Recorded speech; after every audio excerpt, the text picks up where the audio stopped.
మధ్యమాం అస్మదాచార్యపర్యంతాం వందే గురుపరంపరాం యో నిత్యమచ్యుతపదాంబుజయుగ్మరుక్మ వ్యామోహతస్తదితరాణి తృణాయ మేనే అస్మద్గురోర్భగవతోస్య వేదసింధోః రామానుజస్య చరణౌ శరణం ప్రపద్యే. మాతాపితా యువతయస్తనయా విభూతిః సర్వం యదేవ నియమేన మదన్వయానాం ఆద్యస్య న కులపతేర్వకులాభిరామం శ్రీమత్తదంఘ్రీగళం ప్రణమామి మూర్ధనా. భూతం సరస్య మహదాప్వయభట్టనాథ శ్రీభక్తిసారకులశేఖర యోగివాహాన్ భక్తాంఘ్రిరేణుపరకాలయతీంద్రమిశ్రాన్ శ్రీమత్పరాంకుశమనిం ప్రణతోస్మి నిత్యం.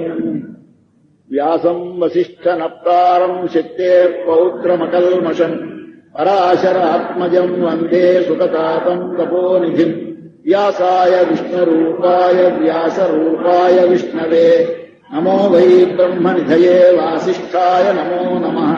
అవికారాయ శుద్ధాయ నిత్యాయ పరమాత్మనే సదైకరూపరూపాయ విష్ణవే సర్వజిష్ణవే. యస్య స్మరణమాత్రేణ జన్మ సంసారబంధనాత్ విముచ్యతే. నమస్తస్మై విష్ణవే ప్రభవిష్ణవే. ఓం నమో విష్ణవే ప్రభవిష్ణవే.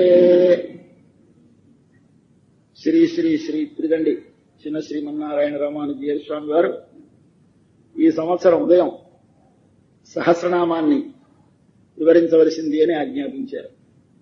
ఇంతకుముందు సాధారణంగా తిరుమంత్రార్థం ఏవో సంప్రదాయ గ్రంథాలు చెప్పుకుంటూ ఉండేవాళ్ళం. ఈసారి స్వామి ఎందుకో సహస్రనామం చెప్పండి అని వారు ఆదేశించారు. వారి ఆదేశానుసారంగా సహస్రనామాన్ని ఈ రోజు నుంచి 13వ తేదీ వరకు విజ్ఞాపనం చేస్తారు. సహస్రనామం అనగానే ఎన్నో సహస్రనామాలు ఉన్నాయి. శివ సహస్రనామం ఉంది, లలితా సహస్రనామం ఉంది, ఎన్నో సహస్రనామాలు ఉన్నాయి. ప్రతి దేవతామూర్తికి ఒక్క సహస్రనామం ఉంది. కానీ ముందు ఏ పదం పెట్టకుండా సహస్రనామం అంటే విష్ణు సహస్రనామమే.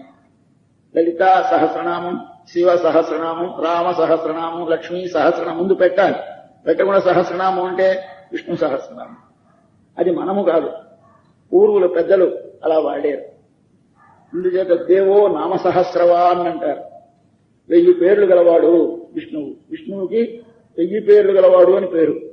అంతేత ఎవరు ఆ 1000 పేర్లు గలవాడో చెప్పలేదు. శంకర భగవత్పాదుల వారు ఏది మనం నిత్యం చదవాలి, దేనిని మనసులో తలంచాలి, ఏ పని చెయ్యాలి, ఎలా కాలం గడపాలి అనే దాన్ని నిర్ణయం చేస్తూ ఇక గేయం గీతా నామ సహస్రం. గేయం గానము చేయదగును. ఏమి చదవాలి రోజు? గీత, భగవద్గీత చదవండి. నామ సహస్రం అన్నారు. గీత అంటే ఎన్నో గీతలు ఉన్నాయి. ఉద్ధవ గీత ఉంది, భ్రమర గీతలు ఉన్నాయి, ఎన్నో గీతలు ఉన్నాయి. కానీ గీత అనగానే భగవద్గీతే. సహస్రనామం అంటే విష్ణు సహస్రనామమే.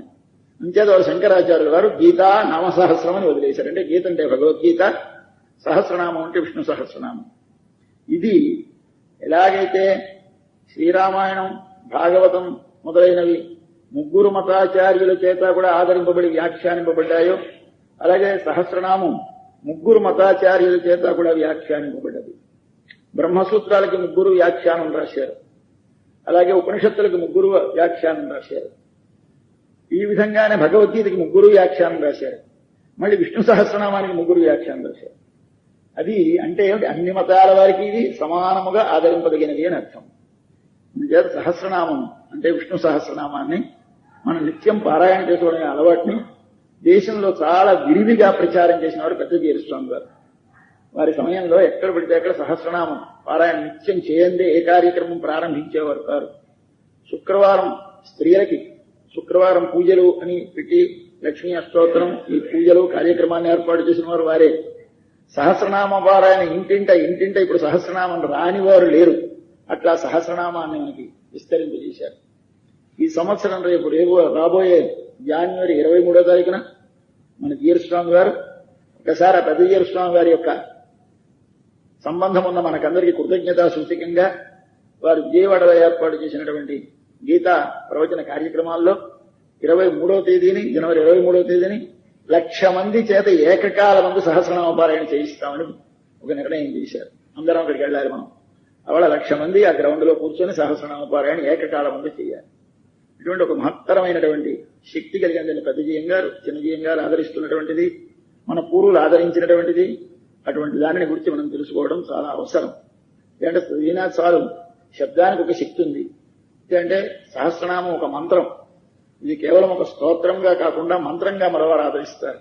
దీనిని పారాయణ అనడు. ప్రతిరోజు చెప్పినప్పుడు శ్రీ సహస్రనామ జపే వినియోగ అని చదువుతాం. సహస్రనామం జపం. జపం అంటే దేన్ని చేస్తాం? మంత్రాన్ని. మంత్రం అంటే ఒక పవిత్రమైన ఋషిప్రోక్తమైన వారి ఆర్షముగా దర్శనము చేసిన ఒక బీజాక్షరీ సంపుటితో కూడిన ఒక అక్షర సముదాయాన్ని ఆ వరుస ప్రకారంగా ఆయా ఋషి దేవత ఛందస్సు తెలుసుకొని దానిని మనస్సులో ఆ మూర్తిని భావన చేస్తూ ఆ గుణములను భావన చేస్తూ అది ఉచ్చరిస్తే చాలు, మనకి దాని వలన ఒక దివ్యమైన శక్తి కలుగుతుంది అని మన వారి విశ్వాసం. అటువంటి శక్తి ఉన్నదేమో ఋషులు కనిపెట్టారు. అలాగే దీనికి కూడా వేదవ్యాసుల వారు దీనికి మహత్తరమైనటువంటి దివ్యశక్తి ఉన్నది అని కనిపెట్టి ఈ నామాలన్నిటినీ ఇవెక్కడివో తెలియదు, వీటినన్నిటినీ కూడా పూర్వం ఋషులందరూ చూశారట. ఋషిభి పరిగీతాన్ని తాని వక్ష్యామి భూతయే అంటారు. ఇవి నేనేం కొత్తగా కల్పించినవి కావు. ఋషులు వారు సమాధులలో ఆయా గుణములను అనుభవించినప్పుడు ఏ గుణమును భావన చేసి అనుభవిస్తే భగవానుని ఆ ఒక నామం ఒక శబ్దం లోపల నుంచి వచ్చేది వారికి. ఆ వచ్చినటువంటి శబ్దాన్ని భగవన్ నామంగా వారు నిర్దేశించారు. అంటే ఈ నామం చెప్పగానే గుణం మీ లోపల భాషించాలి. కాబట్టి నామం ఎందుకు? గుణమును అనుభవించడానికి. గుణానుభవం అనేది ఒక నది అయితే అందులో దింపేటువంటి రేవు నామం. భగవన్ నామాన్ని సాధనంగా చేసుకుని భగవద్ గుణానుభవంలోకి మనం ప్రవేశించాలి. మన జీవితం ఎందుకు? భగవద్గుణములను అనుభవించడానికి. మనసు దేనినో ఒక దానిని తలంచకుండా ఉండదు. ఇతర విషయములను తలిస్తే అంటేవి రజస్తమో గుణములు, దుష్ట వాసనలు, కర్మ వాసనలు. ఈ వాసనలని సమూలంగా నాశనం చేయాలి అంటే వాసనా నాశనం చేసుకోవడమే మానవ జీవిత పరమ ప్రయోజనం. రజస్తమస్సులను తగ్గించుకుని సత్వగుణాన్ని పెంపొందించుకోవడమే మానవ జీవిత పరమ ప్రయోజనం. ఎలా జరుగుతుంది? మనస్సు కంటిన వాసనలు క్షయించాలి, మనస్సులో ఉన్నటువంటి రజస్తమస్సులు తగ్గాలి. దానికి మనం నిత్యము మనసు స్మరించే వాటికి విరుగుడుగా టేప్ రికార్డర్ మీద ఒకటి రికార్డు చేసిన తర్వాత మళ్ళీ మరొకటి రికార్డు చేస్తే ఎలా ఎరేజ్ అయిపోతుందో అలాగే మన మనస్సులో ఎంతో కొన్ని జన్మల నుంచి అంటినటువంటి పాప వాసనలు ఒక్కసారి తొలగాలి అంటే ఒకసారి మళ్ళీ ఒక మంత్రాన్ని మనస్సు లోపల ఆవృత్తి చేయాలి. ఒక ఇనప గొట్టంలో లోపల చిలుము పడితే ఎలా నిప్పుగాని బాగా కాలి చేస్తే లోపల ఉన్నటువంటి చిలుము పోతుందో అలాగే మన శరీరం అనేటువంటి ఒక గొట్టముగా భావించి మన పెద్దలు దీని లోపల పట్టిన తుప్పు ఎలా పోతుంది అంటే ఒక మంత్రాన్ని ఉచ్చరించి ఒక మంత్రోచ్చారణం కానీ నియమపూర్వకంగా చేసినట్లయితే ఆ మంత్రము ఎలాగైతే సూర్మ్యం సుషిరామివ అంటుంది ఋగ్వేదంలో ఒక మంత్రం. సూర్మ్యం సుషిరామివ. సుషిరం అంటే కన్నముగా ఉన్నటువంటి లోపల కన్నం ఉన్నటువంటి ఒక పిల్లన గ్రోవి లాంటి వాద్యాన్ని సుషిరం అంటారు. దానికి లోపల ఏదైనా తుప్పుంటే ఏం రాపోతుంది? అగ్నిహోత్రాన్ని ప్రసరింపచేయి. మన లోపల పట్టినటువంటి తుప్పు ఎలా పోతుంది? ఒక మంత్రాన్ని లోపలికి ప్రసరింపచేయి. ఒక మంత్రాన్ని కాని మనసులో ధ్యానం చేస్తే ఆ మంత్ర ప్రభావం వల్ల నీ లోపల మనసు కంటినటువంటి బుద్ధి కంటినటువంటి వాసనలు పోతాయి. నిజమే నిత్యము గాయత్రి మంత్రం, అష్టాక్షరి మంత్రం, వీటిని ఒక జపం చేస్తే నీకు లోపల ఉన్నటువంటి పాపవాసనలు క్షాళనం అవుతాయి. అట్లాంటి ఒక దివ్యమైనటువంటి మంత్రరాజ్యాన్ని ఒక మంత్రం కాకుండా మాలామంత్రం అంటారు దీనిని. సహస్రనామాన్ని మాలామంత్రం. మాలామంత్రం అంటే ఒక 1000 నామాలు వరుసగా గుచ్చి ఒక మంత్రంగా ఏర్పరిచారు. ఇందులో ఒక్కొక్కటి ఒక్కొక్క మంత్రంగా చెప్తారు. దానిని ఓం ముందు పెట్టి చతుర్థి విభక్తి పెట్టి నమః పెడితే అది ఒక మంత్రం అవుతుందని, ఒక కార్యాన్ని సాధిస్తుంది అని పరాశర భట్టారకుల వారు భగవద్గుణ దర్పణం అని రాసినటువంటి వ్యాఖ్యానంలో వివరిస్తారు. ఇదిగో ఈ నామాన్ని మీరు ఈ ఫలానికి ఉపయోగించుకోండి, ఈ నామాన్ని ఫలానికి ఉపయోగించుకోండి అని చెప్పారు. ఒక దివ్య నామ మంత్ర జపం చేయడం మనకందరికీ అలవాటైంది కనుక దానికి ఒకసారి అర్థం, దాని వైభవం మనం తెలుసుకుంటే అది మనసులో ఇంకా గాఢంగా విశ్వాసం నిలుస్తుందని స్వామి ఆజ్ఞాపించారు. వారి ఆజ్ఞానుసారంగా మీ ముందు యథాశక్తిగా ఎంతవరకు వీలైతే అంతవరకు విజ్ఞాపనం చేస్తాను. మొట్టమొదటి దీనికి వారు వ్యాఖ్యానం చేశారు. మన భట్టారకుంటే రామానుజుల వారి శిష్యులు పురత్తాళ్వారు, చాలా గొప్ప పండితులు. వారి కుమారులు పరాశర భట్టరు, వ్యాస భట్టరు అని 2 కుమారులు. ఇందులో పరాశర భట్టరు అనేటువంటి వారు మహాపండితులు. చిన్న వయస్సులో శంకర భగవత్పాదుల్లాగే 30 ఏళ్లకు వారు అవతారం సాధించేశారు, ప్రముఖించారు. ఆ లోపల వారు చేసినటువంటి మహత్తరమైన కార్యాలు ఇన్ని అన్నీ కావు. అటువంటి మహాపండితులు సాధించాలి అంటే ఒక అద్దాన్ని మీకు ఇస్తున్నాను, ఇది మీ చేత పుచ్చుకోండి, మీ మనసులో ఈ అర్థాలు భావించండి, భావిస్తే మీకు ఆ నామం ఒక్కసారి లోపల భగవంతుని యొక్క గుణములతో ప్రకాశిస్తుంది అని వారు మనకి భగవద్గుణ దర్పణం అని ఒక వ్యాఖ్యానం ఇచ్చారు. ఆ వ్యాఖ్యానాన్ని అనుసరించి మనం అక్కడేమిటి అన్ని చదువుదాం, సాధ్యమైనంత వరకు ఎన్నైతే అన్ని 1000 నామాలు అనుసంధానం చేసుకుంది ప్రయత్నం చేద్దాం. అయితే ముందుగా వారు ప్రారంభిస్తూ సహస్రనామం ఎందుకు చదవాలి ఇంకా 6 కారణాలు చెప్పారు. ఆ 6 కారణాల్లో వారు మొట్టమొదటి చెప్పినటువంటి కారణం, దీనికి మహాభారత సారత్వాత్ అని ఒక కారణం. మహాభారత సారము కనుక చదవండి అన్నారు. ఏమిటి మహాభారతం గొప్ప అంటే, వ్యాసుల వారు మన వాంగ్మయంలో మహోపకారం చేసినటువంటి మహాపురుషుడు. వారిని స్మరిస్తే మనం వారికి చేసినటువంటి వారు మనకు చేసిన ఉపకారానికి రుణం తీర్చుకున్నట్టు అవుతుందని ఒకసారి వారిని స్మరించారు. వారు రాసినటువంటి మహాభారతంలో లేనిది ఎక్కడా లేదని, మరొక చోట ఉన్నది ఎక్కడున్నా మీకు మహాభారతంలో ఉన్నదని, ఎన్నేహాస్తి నతత్వచితి, ఇక్కడ లేనిది మరో చోట ఎక్కడా లేదు. యదిహాత్ర తదన్యత్ర, ఇక్కడ ఉన్నదే మరో చోట ఉన్నది.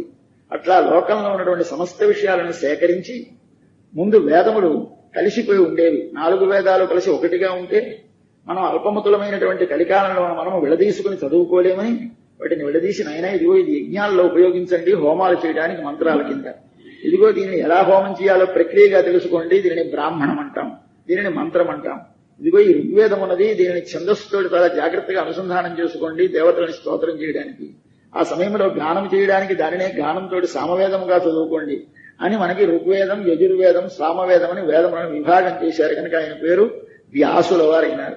వ్యాస అంటే విడదీసిన వారు అని అర్థం. అనలైజ్ చేయడానికి మీకు వ్యాస అంటారు. సమాస అంటే సింథసిస్, అందుకు కలిపేస్తే దాని పేరు సమాసం అంటారు, విడదీస్తే వ్యాసం అంటారు.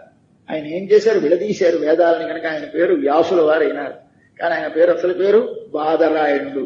బాదరాయణుడు అనేటువంటి పేరు కలిగినటువంటి పరాశరుల యొక్క పుత్రులైనటువంటి వారు. కనుక ఆయన ఎంత గొప్పవారు ఆయన అంటే మనకి చెప్పి, వ్యాసం వశిష్ఠనప్తారం శక్తి పౌత్రం అకల్మషం పరాశరాత్మజం వందే సుఖతాతం కపోనిధిం.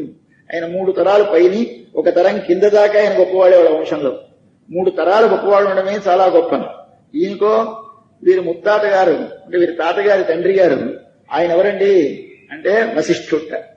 ఆ వశిష్ఠుడు అంటే ఎంత గొప్పవాడు ఆయన నోటితోటి నువ్వు బ్రహ్మర్షి అంటే కానీ విశ్వామిత్రుడు ఎన్ని తపస్సులు చేసినా సాక్షాత్తు బ్రహ్మగారే వచ్చి నువ్వు బ్రహ్మర్షి అన్నా కుదరలేదు. ఆయన వచ్చి నువ్వు బ్రహ్మర్షి అంటే బ్రహ్మర్షి అయినాడు. వెంటనే ఆయనకు వేదములన్నీ భాషించాయి. ఇంచేత ఒక వాక్కు చేత ఒక క్షత్రియుణ్ణి తపస్సు చేసిన, బ్రహ్మానుగ్రహం కలిగిన, బ్రహ్మర్షిని చేయగలిగినటువంటి మహత్తరమైన దివ్యశక్తి కలిగినటువంటి వారు వశిష్ఠులు. కనుక వశిష్ఠ నప్తారం, వశిష్ఠులకి నప్త అంటే ముని మనవడు. శక్తే పౌత్రం, ఆయన కుమారుడు శక్తి. ఆ శక్తి అనే ఆయన కూడా చాలా గొప్ప ఋషి, ఆయన మనవడు. అంతేకాదు పరాశరాత్మజం, వశిష్ఠుడు పులస్త్యుడు అనేటువంటి మహర్షుల యొక్క అనుగ్రహం చేత తాను సమస్తమును దర్శించి సాక్షాత్కరించుకొని వాటిని భగవద్ అనుగ్రహం చేత విష్ణు పురాణమని మనకు అందించినటువంటి మహాపురుషులు పరాశరుల వారు. ఆ పరాశరుల వారి యొక్క పరాశరుని యొక్క కుమారుడు మన వ్యాసుల వారు. పరాశరుడికి సత్యవతికి జన్మించినటువంటి వారు మన వ్యాసుల వారు. తర్వాత ఈయనతో వంశం కొంతమంది గొప్పవాళ్ళు పుడతారు, మరి తర్వాత వంశంలో గొప్పవాడు ఉండడు. ఈయనకు సుఖతాతం, ఈయనకంటే గొప్పవాడైన శుకుడు ఈయన కొడుకు. ఈయన కేవలము మహాజ్ఞాని అయినా, జ్ఞాని కాదు యోగి అయిన, కాబట్టి సుఖ యోగి అంటారు ఆయన. ఆ యోగి అంటే ఆయన సంతతము భగవత్ అనుసంధానంలోనే నిలిచి ఉండి మనస్సు ఇతర విషయముల మీద ప్రసరించక, తాను ఏమి చేస్తున్నానో ఎలా ఉన్నానో తెలియక, లోకంలో ఏ వస్తువు చూసినా ఇది నాకు అనుభవింపదగినది అనే బుద్ధి లేక, ఆయన అరణ్యంలో నగ్నముగా 16 ఏళ్ల వయస్సులో వెళ్ళిపోతూ ఉంటే అప్సరస్త్రీలు స్నానం చేస్తూ నగ్నలుగా ఉండి వచ్చి ఆయన చూస్తూ నిలబడ్డారట. వెనకాలే దాసుల వారు వస్తూ ఉంటే వారందరూ వస్త్రధారణం చేస్తున్నారట. ఈయన ఆశ్చర్యపడ్డాడు, ఏమిటిది 16 ఏళ్ల వాడు వెళుతూ ఉంటే వస్త్రాలు ధరించడం మానేసి నిలబడ్డారు సిగ్గు లేకుండా. నేను వస్తూ ఉంటే బట్టలు ధరిస్తున్నారు ముసలివాడిని అనుకుని అడిగారు, ఏమమ్మా ఇదని. అందుకే ధరిస్తున్నాం, నీకు మేము బట్టలు లేని వారము బట్టలు ధరించేమనే విషయం తెలిసింది. ఆయనకు వృక్షాలకి మాకు భేదం తెలియదు, ఏది చూడదగినది ఏది చూడదు, ఆయన చూస్తున్నది ఎప్పుడు ఒకటే. ఆయన లోపల ఉండేట్టు భగవద్ దర్శనమే చేస్తూ ఉంటాడు. కనుక ఆయన యోగి. అటువంటి యోగి మనకి భాగవత మహాపురాణాన్ని తండ్రి దగ్గర అధ్యయనం చేసి మనకు అందించిన మహాపురుషుడు ఆయన. అటువంటి శుకుల వారికి తండ్రి ఈయన. ఈయన గొప్పదని వ్యాసం వశిష్ఠ నప్తారం శక్తే పౌత్రం అకల్మషం, ఏమి కల్మషం అంటే ఏ దోషములు అంటనటువంటి వాడు. పరాశరాత్మజం వందే సుగతాతం తపోనిధిం అని ముందుగా ఆయన ఒక్కసారి స్మరించాలి. ఆయన రాసినటువంటి మహాభారతం అంతా మనం చదవలేమని, భారతంలోకి 2 ఉన్నాయి కనుక భారతం గొప్పదైంది. ఏమిటి 2 ఉన్నాయి? ఒకటి భగవద్గీత, 2 సహస్రనామం. ఈ 2 ఉన్నాయి కనుక, అంటే సహస్రనామం ఉన్నది కనుక భారతం గొప్పది, అలాగే భగవద్గీత ఉన్నది కనుక భారతం గొప్పది. ఈ రెండింటినీ వ్యాసుల వారు తమ భారతంలో చేర్చారు. అంచేత మహాభారతం మనకు అంతకీ సారభూతమైనదిట విష్ణు సహస్రనామం. తర్వాత రెండవది ఋషిభి పరిగానత, రెండో కారణం. ఈ నామాలు ఎవరో ఒకరు కల్పించినవి కావు, ద్రష్టలైన ఋషులు. ద్రష్టలంటే చూచిన వారు, సీయర్స్ అంటారు ఇంగ్లీషులో. చూశారు. ఏమిటి చూశారు? ఒక్కొక్క గుణంతో భగవంతుడిని చూశారు. చూసి ఓహో విశ్వం ఒక ఋషి గారు అన్నారు, విష్ణు మరో ఋషి గారు అన్నారు, వషట్కార మరొక ఋషి గారు. ఇలా ఒక్కొక్క ఋషి ఆయన ఒక్కొక్క గుణాన్ని చూచి ఆ గుణమును అనుభవించిన అనుభవం లోపల ఇమడక, లోపల కలిగినటువంటి ఆనందముతోటి ఒక్కసారి లోపల అనుభవం నిండితే, ఆ ఆనందము పొంగితే, పొంగినది మాట అయి వెలుపలికి వస్తే ఆయా స్థానములలో వెలువడి వచ్చింది కనుక ఆ నామాన్ని ఉచ్చరిస్తే మళ్లీ వారు ఏ గుణానుభవం పొందారో ఆ గుణానుభవం మనకు కలుగుతుంది.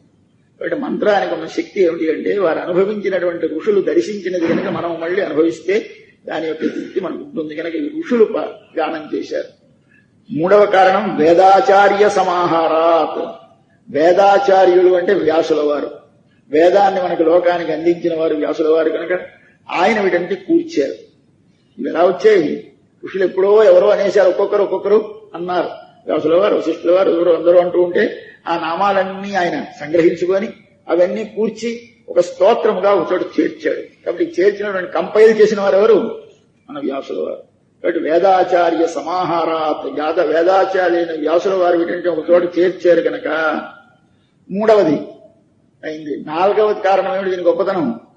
అసలు లోకంలో అంత మహాపురుషుడు లేడు భీష్ముల వారు. ఆయన లాంటి నిష్ఠ ఎవరికీ ఉండదు, అంత త్యాగము ఎవరికీ ఉండదు, అంత ధర్మ నిబద్ధత ఎవరికీ ఉండదు. అటువంటి మహాపురుషుడు కౌరవ పక్షంలో ఉండి యుద్ధం చేసి, కౌరవ యొక్క పార్టీ అధర్మమైనటువంటి పార్టీలో ఉండి ఆయన కృష్ణ భగవానుని తలుస్తూ అంపశయ్య మీద పడుకున్నాడు.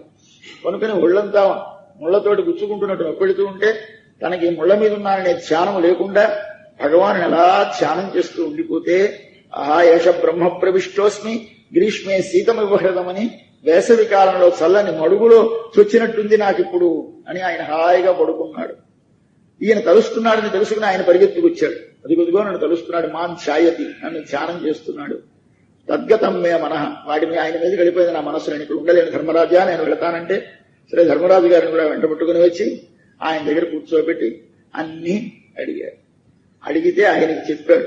అంతకుముందు ఈ విషయం తెలిసినటువంటి వైశంపాయనుల వారు జనమేజయుల వారికి చెప్పారు. ఆ వైశంపాయనుల వారు తండ్రి వ్యాసుల వారి విల్ల విని దాన్ని జనమేజయులకు చెబుతూ ఈ వైశంపాయనుడు అడిగిన దానిలో అడిగాడయ్యా, నీకు అన్ని ఎన్నో ధర్మాలు చెప్పావు. ఆయనకు అంతకుముందు ధర్మాలన్నీ చెప్పాడు. శాంతిపురంలో, అనుశాసనపురంలో ఎన్నో ధర్మాలు చెప్పాడు. చెప్పిన తర్వాత అన్నీ చెప్పావు, కానీ ఇన్ని ధర్మాలకు అసలు నీకు ఇష్టమైన ధర్మం ఏది అని అడుగుతాడు ఇప్పుడు ఈ విష్ణు సహస్రనామంలో. అంటే ఎందుకు ఆ ప్రశ్న?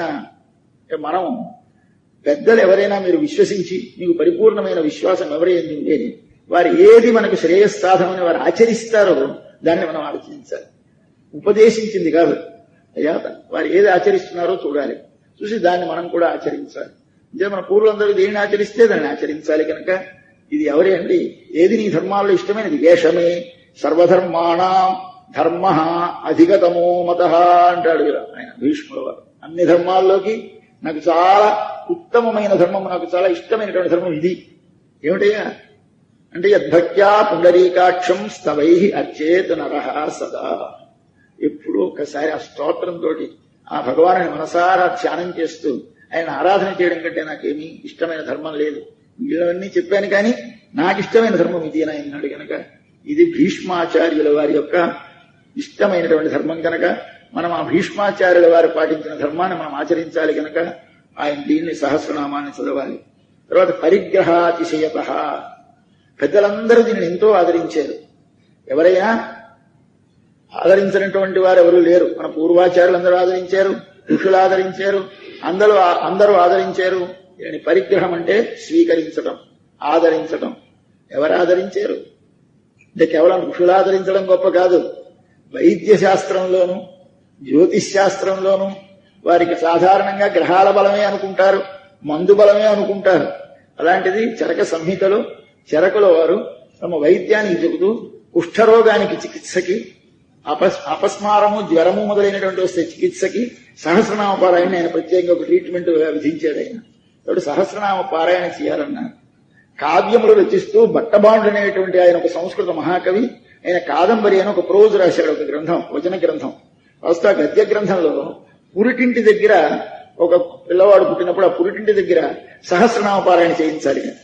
సహస్రనామ పారాయణ చేయిస్తే పురిటింటి దగ్గర అనవరత పక్షమాన నామ సహస్రం అంటాడు ఆయన. ఎప్పుడు చదువుతూ ఉండాలి, అక్కడ చదువుతూ ఉండేవారు నామ సహస్రం.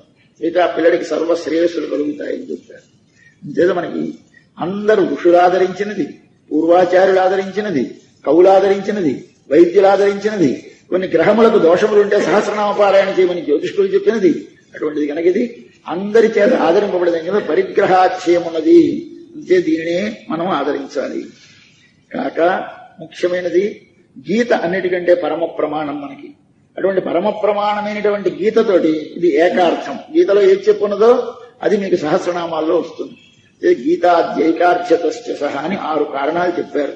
ఒక కారణం మొదటిది మహాభారతానికి సారం గనక, రెండవది ఋషులు గానము చేసిన నామములు కనుక, మూడవది వేదవ్యాసుల వారు వాటన్నింటినీ ఒకచోట చేర్చారు కనుక, నాలుగవది భీష్ముల వారికి చాలా ఇష్టమైన ధర్మము కనుక, ఐదవది పరిగ్రహం అనగా పెద్దలు ఋషులు ఆచార్యులు వైద్యులు జ్యోతిష్కులు అందరూ ఆదరించారు కనుక, 6 గీతతోటి సమానమైన అర్థమును ప్రతిపాదిస్తోంది కనుక సహస్రనామమును అందరూ చదవవలసింది అని మన పెద్దలు ఒక నియమాన్ని చేశారు. దాన్ని అనుసరించి మనమందరం సహస్రనామాన్ని చదువుతున్నాం. ఈ మహాభారతం సారభూతమైన గీతతో సమానార్థకమైనటువంటి దీనిని మనం చదవడానికి ప్రారంభించే ముందుగా ఒకసారి ఇది రచించినటువంటి ఎవరైతే దీనిని అందించారో వారికి నమస్కరిస్తే కాని గ్రంథం మనకు ఆవిష్కారం కాదని మన పెద్దలు ఎవరి గ్రంథం చదివితే వారికి నమస్కారం చేస్తాం. అలాగే మనం కూడా వ్యాసం రామాయణం చదివితే వాల్మీకి గారి పూజంతం రామరామేతి, భారతం చదివితే అలాగే నారాయణం నమస్కృత్య అరంజేవ నరోత్తమం దేవీం సరస్వతీం వ్యాసం తతో జయముదీరయేతని పురాణంలో చదివితే ఈ శ్లోకం చదవాలి. అలాగే మనం సహస్రనామం చదివితే ఏమని చదువుతున్నాం మనం మొట్టమొదట అంటే వ్యాసం వసిష్ఠనప్తారం శక్తే పౌత్రమకల్మషం పరాశరాత్మజం వందే సుగతాతం తపోనిధిం అని మొట్టమొదటి వ్యాసుల వారికి నమస్కారం చేశాం. ఆయన గొప్పతనం తెలుసుకుంటే అంతటి వాడు చెప్పింది. ఎందుచేత గ్రంథం యొక్క గొప్పతనం తెలుసుకోవడం ఎంత అవసరమో అది చెప్పిన వాడి గొప్పతనం తెలుసుకోవాలి. ఎవరు చెప్పారు అడుగుతారు, ఏది చెప్పినా ఎవరు చెప్పారు. కాబట్టి ముందు చెప్పినవాడు, చెప్పబడిన విషయం, చెప్పబడినటువంటి విషయాన్ని చెప్పడం వల్ల ఉపయోగం ఏమిటి, 3 తెలియాలి. మనం ఈ 3 తెలియంలో చెప్పిన వారు ఎవరో తెలియాలి. కనుక చెప్పిన వారు వ్యాసుల వారు. వారి గొప్పతనం ఏమిటంటే వ్యాసం వసిష్ఠనప్తారం శక్తే పౌత్రం పరాశరాత్మజం సుఖతాతం. అటువంటి వ్యాసుల వారిని నమస్కరిస్తున్నామని ముందుగా ఆయనకి నమస్కరిస్తాం. నమస్కరించిన తర్వాత దీనిలో ప్రతిపాదింపబడిన వారెవరు, విష్ణు సహస్రనామంలో ఎవరిని గురించి చెప్తోంది సహస్రనామం అంటే విష్ణువుని గురించి చెప్తుంది. ఏం విష్ణువుని గురించి చెప్పడం ఏమిటి, సహస్రనామాలంటే విష్ణువేనా, ఆయనవే. ఎందుచేత ఇందులో నామాలు అంటే అందరి నామాలు ఉంటాయి. దీనిలో సర్వశర్వశివస్థానుర్భూతాదిర్నిధిరవ్యయ రుద్రో బహుశిరాభృర్విషయో నిశుచిశ్రవ రుద్రనామం. అంతేకాదు లక్ష్మీ సువీరో రుచిరాంగ లక్ష్మీనామం ఉంది. మరి ఇన్ని నామాలుంటే అందరి దేవతల పేర్లు ఉన్నట్టున్నాయి. స్కంద స్కందధరో ధుర్యో స్కంద ఉంది అంటే కుమారస్వామి. అదిగో రుద్రుడి పేరుందండి, కుమారస్వామి పేరుందండి, ఉండని ఉంటూనే.